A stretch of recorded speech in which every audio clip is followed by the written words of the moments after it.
All right, Betsy, we've made it 6 episodes in. We are on our last episode of the Empowered Author Podcast, Season 1, which is all focused on capsule podcasts. I think I'm going to go to sleep saying capsule podcast because I love it and I love all that we've been able to really unpack. It has been phenomenal. We have dug deep. We have shared lots of valuable ideas on how do you leverage this really unique and novel concept to help authors stick out amongst the crowd, be seen, be heard, and I don't know, sell more books, because that's really what authors want to be doing anyways.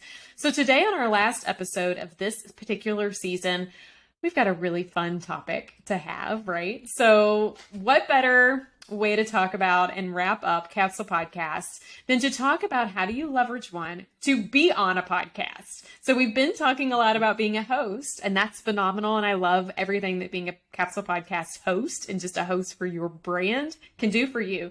But there's a lot of value in being a guest on other podcasts. And don't worry, we've got another season coming up on podcasting in general and being the guest. But today I want to talk a little bit more about how do you leverage the capsule podcast to help you get on other people's podcasts.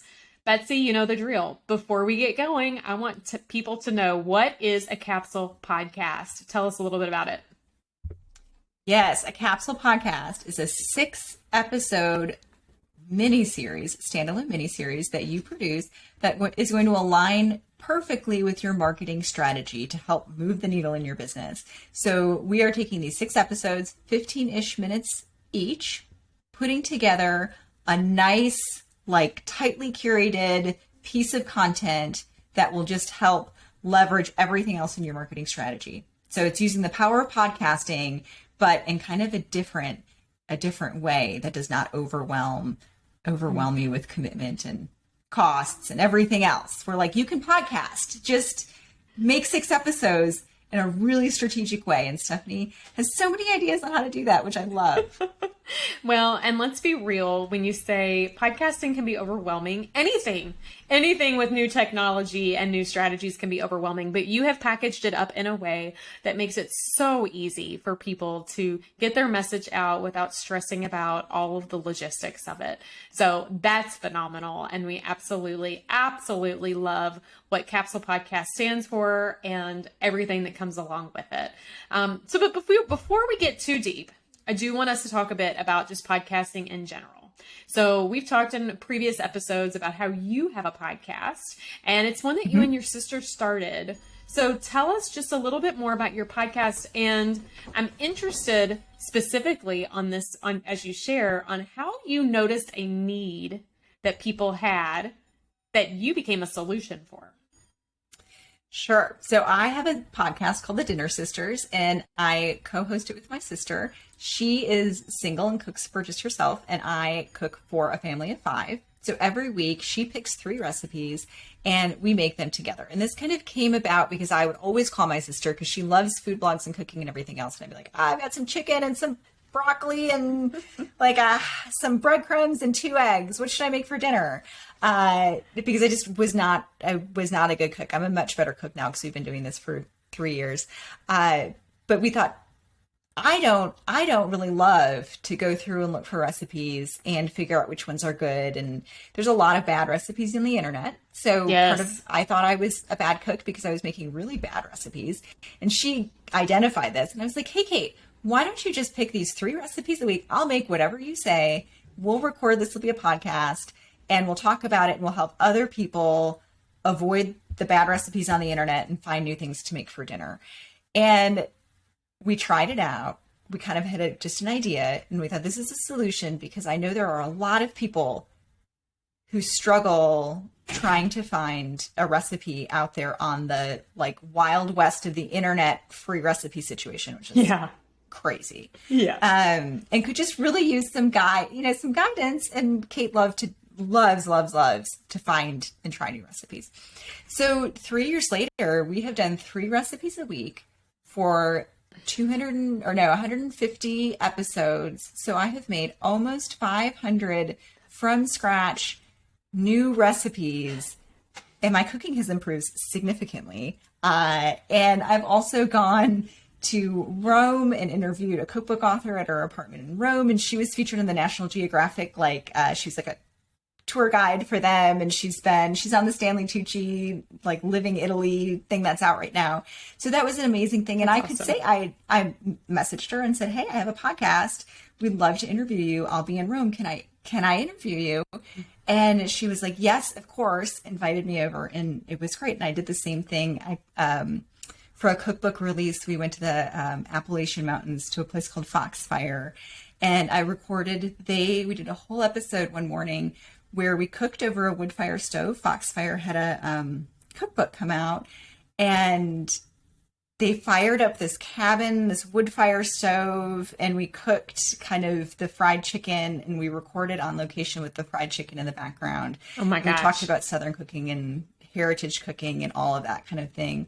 So it's really opened up some amazing opportunities for us. And when you have that platform, people love to engage with you and network with you, and it just opens up so many different unexpected connections, which has been wonderful. Yeah, that's awesome. Can you take me to Rome with you next time? I know, right? That's amazing. It was so fun. I can only imagine how awesome and exciting that is. And you know, what I also love is, well, a couple things. One, I'm ready to help you publish a cookbook whenever you're ready, because I have helped authors do that. But the other thing I wanted to note was something that you shared with me when you and I first started talking about how Capsule Podcast could help authors. You specifically said, you know, anytime we have guests come on and they're sharing all of their great information, one of the things that they tend to share as a follow-up is, you know, directing someone to a website, someone off the podcast platform. And you said, that's interesting. There's nothing against doing that, but you might be missing an opportunity, because a lot of people who are listening to a podcast are more willing to hop over to another podcast than they are to leave the platform and go to the website. Would you agree to that? I have such strong feelings on this. And because this is so one of the key things we do in my podcast is interview cookbook authors. And so I have a lot of experience, and which is one of the reasons I was so excited to work with you, Stephanie, is because I thought I would see these cookbook authors come through our podcast on their cookbook podcast tours. Kind of, everyone's doing kind of a podcast book tour. And we would love it, and we would host them, and then we'd say, where can we find you? Where can we connect with you? And they would, share their website or something like that, which is great. People will do that. But what we know for a fact after doing a podcast for 3 years is that anytime I go on someone else's podcast, I tell them to come back, listen to my podcast. And that bumps our listenership like nothing else. That is the number one way to grow your podcast. And we know that people who listen to podcasts listen to an average of 6 or 7 shows per week. And just anecdotally, also, I'm sure you know this, people who love podcasts. And because, as we talked about earlier in this episode, there's only 800,000-ish shows out there. People are really searching for good content. So what I realized is when people were coming through with their book tours, I thought, wouldn't it be amazing if they just had a short 6 episodes or something to send these people over to, so they could listen to if they want to go deeper with this, they love this cookbook. And a lot of them, it was a target audience, right? They were like, yes, this is a book I want to get. I really would love to hear more from this author. And there just felt like there was just a missing piece of the puzzle there. So I think when you're going out, you need to have something to send people back to really, connect that circle within the podcasting space. And you saw a missing puzzle piece, and you became the puzzle piece, which is what I absolutely love about the world we live in today. You could become a solution to someone else's need. I am very passionate specifically about authors, kind of taking advantage of this, because you do have so much to share, and there are so many fun stories that go with putting together a book, whether that's a cookbook or a, business book or whatever it is. And people who love podcasts, they would 100% listen to you for another 6 episodes. Absolutely. And in season 5, in episode 5 of this season, goodness gracious, we talked about lead magnets, and what better way than to, on your podcast, at the very end of the podcast, you incorporate a lead magnet. So you become a guest on a podcast, you direct people over to your podcast, and then at the end of your podcast, you are offering something of value to get their email opt-in and possibly figure out a way to make it an ROI option for you. That is a win-win-win. And this is why strategy is important. Anytime you're doing anything to market yourself, you need to have strategy. And the podcast circuit is a part of an author's marketing plan and their overall strategy. I'm not opposed to that. I actually think it's great. Being a guest on podcasts will help you reach people that you never, ever would. But the problem is that most authors, they don't have a strong call to action, or what we call a CTA, when they're a podcast guest. So, most are actually missing the whole point of why they're on a podcast. They think they're on to share information about their book, but they might not even ever see any books being purchased because of that, because they haven't thought about the people who could potentially be listening, how they want to take action. And this is where the capsule podcast comes in.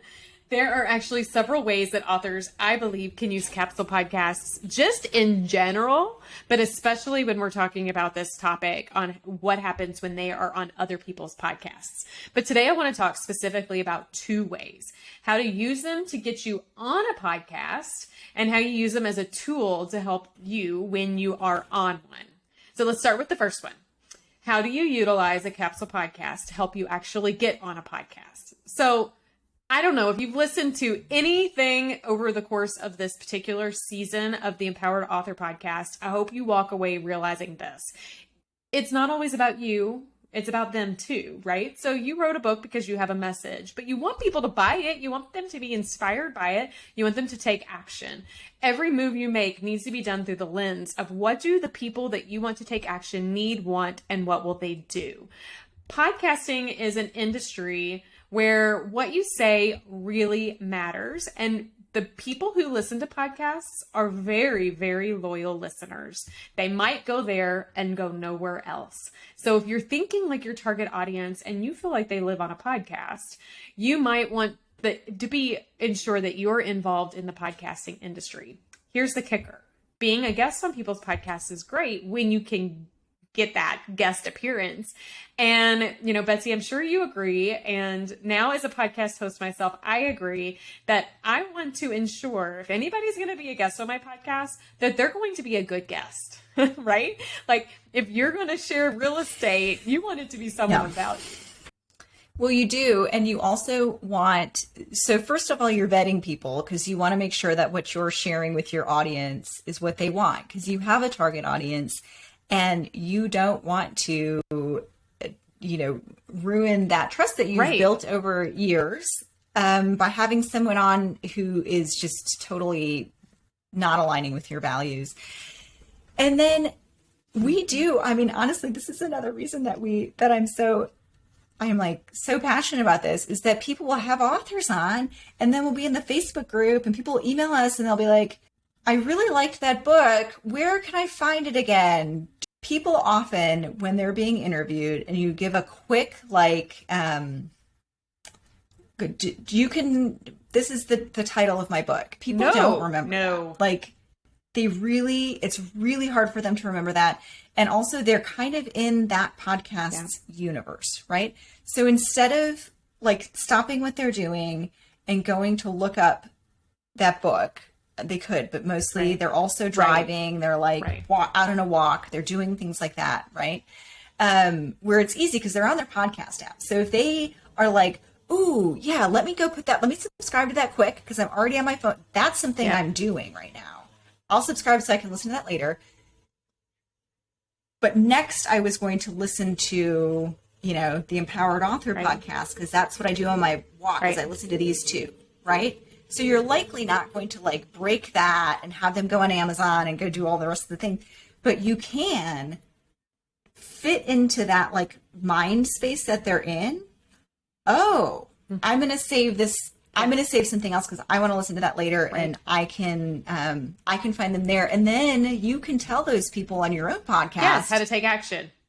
All the stuff you need to know about you. You're exactly right. Yeah. And I think as a podcast host, when you pitch yourself to be on someone else's podcast, you need to think like what that host really needs. And there's about probably 3 things that they're thinking about. One, you want to make sure you have a message that others need to hear, and that the host that you're pitching yourself to, that their target audience needs to hear your message too. Because at the end of the day, they're doing their podcast because they are trying to reach a specific target audience. So you want to help them reach their audience. The second thing that podcast hosts want to know is that you're going to be strong at delivering that message. They want to make sure you're going to be captivating and engaging and conversational. So utilizing a capsule podcast to give them a glimpse into what they can get from your message is really important. And number 3, they want to also know that you have a group of people that are going to follow you because they want you to promote their podcast. Let's be real. They have similar goals as you do. So I feel like a capsule podcast has the opportunity to really be a part of what I call your speaker's reel or your pitch kit, that you can give podcast hosts the opportunity to hear before they ever say, yes, I want Stephanie on to talk about her book. Would you say, Betsy, as a podcast host, that you would really find something like that valuable? I sure would, because I know a lot of podcasters these days too will do a Google form submission. So if you want to, people who have a guest heavy show, and they'll ask you for episodes of things that they can listen to that you've been on before, so they can get a feel for your style, for your voice, for your, whatever. So they can just preview you a little bit. And a lot of times if they can't get that preview, right, they're not going to book you because that's just a risk for them to take. And there's other people that they can book. So having something easy for someone to be like, okay, also it's great to be able to say, here's 10 or 15 minutes of me and one of my key takeaway messages versus here's an hour and a half interview I did, 3 years ago. And now they have to kind of sit and sort through that. It's just like one extra step. So if you're trying to make it easy for people, I love the idea of a speaker reel or something like that. And it also eliminates the need to do, a lot of people are doing previews. Sometimes they're doing like a 15-minute pre-call with guests, which I totally get. But that just, if you can also eliminate that for a podcast host by having a capsule podcast to send them to so they can get a feel for your style and your speaking. I mean, it's just making life and you want to easier make for life people. easy for the people who are going to make life easy for you. That just has to happen. Another way that you could utilize a capsule podcast is to help you utilize your podcast interview to the fullest. And we talked about this a minute ago. And we talked about how people who listen to podcasts tend to be very loyal to listening to podcasts. There was some research, I think it's the 2019 Edison research, found that most podcasts are consumed when people are at home. So 9 out of 10 podcasts are when people are at home. That research doesn't say where they are at home. I mean, okay, tidbit, Easter egg about me. I like to listen to my podcast while I'm in the shower. Well, I don't have time to go over and go to a website. I'm all wet. I'd ruin my phone if I did that. So having some flexibility there. And the reality too is that up to, with 64, there's a 64%, 49%, 37% of listeners are also choosing to tune in when they're on the move, whether they're in a car or truck, walking around, commuting. Respectfully, that's important to also know, because again, they're really willing to go to another podcast. That's easy. They're not going to remember your book title. They're not going to remember your website, but they can remember a very focused podcast title and connect to that very quickly. So I think that, it's very important for authors to keep this in mind, that most people aren't going to click in the show notes or remember your website. They will hop over to your podcast. And if you have one, you can use that to help build your loyalty and interest and then convert them to take action. So What should you have in your capsule podcast? You have 6 episodes. What should you do for either of these directions? And let's be real, both of the ways you could utilize a capsule podcast for podcast pitching isn't limited only to that. You could even still use that as a part of some of the other tactics that we've talked about in the other episodes. But there are 2, you may find that 2 capsule podcasts make sense. 2 capsule podcast approach makes sense. One to use in pitching and one to use for your listeners. If you use one for pitching, this could touch on topics of your book's message, your business. I also see this as a great capsule podcast that you use for your internal and external book launch. That could be the same types of things that you share over. It could also be used for speaking engagements and securing speaking gigs. If you want to do a capsule podcast for the listener, what if you considered how you could, use this as your lead magnet? That's that new word we learned in a previous episode, or encourage them to utilize it as an opt-in. Maybe, if you listen to season 1, episode 5, you're going to get lots of tips. We did lots of tips talking about lead magnets, opt-ins, and nurture campaigns. And all of those can be in alignment with what you can use the capsule podcast for to ensure that your listeners are now connecting with you. Oh, Betsy, you and I have uncovered so many ways that capsule podcasts can be used for authors. They can be used to help you get on a podcast. A podcast can help you get on a podcast. It can help you secure speaking engagements, really can do anything. I would highly recommend that you include your capsule podcast in your speaker resource page on your website. And how much you want to bet? Most authors listening don't have that page on their website. So you want to tune into the website season where we've got some good tips and tricks on how to make that happen. And keep in mind too, most podcast hosts that, as you said, are very open to having guests on will share that it's challenging for them to find good, articulate, conversational guests. If you have a capsule podcast, you're able to allow them the opportunity to get a glimpse of what they're going to get when you join their show. And it also can be used in your speaker pitching. It might give you an opportunity to secure that speaking engagement that you've always wanted. Betsy, we have made it through 6 episodes on capsule podcasts and how authors can use it. It is so important because capsule podcasts let you have the opportunity to control your message instead of somebody else controlling it for you. I have had a blast. We might have to do another season here in the future because this has been so much fun. It has been so much fun. And I have learned so much throughout these 6 episodes. I feel like I want to go launch a book and be an entrepreneur. I'm ready. After this. And just like me, you inspired me to launch my podcast, something I've always wanted to do. So it's just proof that each of us come into this world and come across people's lives for reason and for purpose. The day that you sent me a LinkedIn connection was a game changer, I think, for both of us. If that doesn't tell our listeners anything, I hope it tells you to take a risk, to try something different, to get creative, to become empowered, because you just never know what you're going to uncover with a new connection, with a new opportunity, with a capsule podcast. Any parting words, Betsy? No, I think you covered it all. I'm just really excited to see, again, I should say, if you do this, if you make a capsule podcast. Yes, we do. I mean, we want to hear about it. We want to see all of the capsule podcasts, and I am so excited to see what comes out of all of this. Thank you so much for doing this with me. And thank you to those who are tuning in and listening to the Empowered Author Podcast. I can't wait to hear what you think, to see your capsule podcasts come to life and be a part of that journey with you.